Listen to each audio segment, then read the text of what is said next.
Nananawagan ang isang grupo ng mga dating military officer kay Pangulong Bongbong Marcos na isiwalat na ang lahat ng kanyang nalalaman tungkol sa katiwalian sa flood control projects.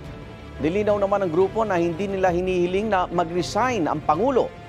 May unang balita si Chino Gaston. Ladies and gentlemen, the President. Kulang sa diin at tila bang panay ang teka-teka. Yan ang puna ng isang grupo ng mga dating military officials sa pamumuno ng Pangulong Bongbong Marcos sa gitna ng iskandalong dulot ng katiwalian sa flood control projects. Sa open letter na kanilang ipinadala sa Malacanang, sinabi ng grupong Advocates for National Interest na panahon ng ilahad ng Pangulo ang lahat na kanyang alam sa mga sangkot sa katiwalian alang-alang sa interes ng bayan. We are not here to judge the President. Huwag na siya mag-hold ng kanyang punches. Yung ibigay niya na ng todo-todo. Mabait na bata si Presidente eh. Ang kuwang ko lamang, siguro maging decisive siya.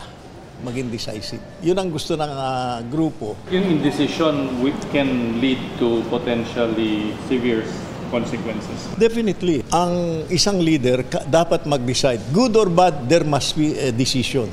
Pero paglilinaw ng ANI, hindi sila nananawagan ng pagbibitiw sa pwesto ng Pangulo o sa mga panawagan ng pagbuo ng civilian-military junta. Noong nakarang linggo, sinabi ni Senador Panfilo Lacson na may nag-alok umano sa kanya na maging bahagi ng civilian-military junta kapag napatalsik si Pangulong Marcos, bagay na kanya raw tinanggihan.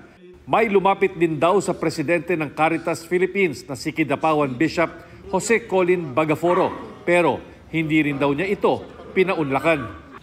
Pero sa ginagawang pagmamasid ng AFP, wala naman daw silang nakikitang banta sa gobyerno o mga palatandaang may nagbubuo ng pag-aaklas laban sa gobyerno at kahit meron, hindi raw sasali dito ang militar. That there is no such thing as a military junta within the Armed Forces of the Philippines.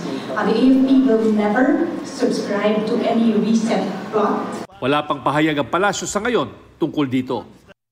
Ito ang unang balita, Chino Gaston, para sa GMA Integrated News.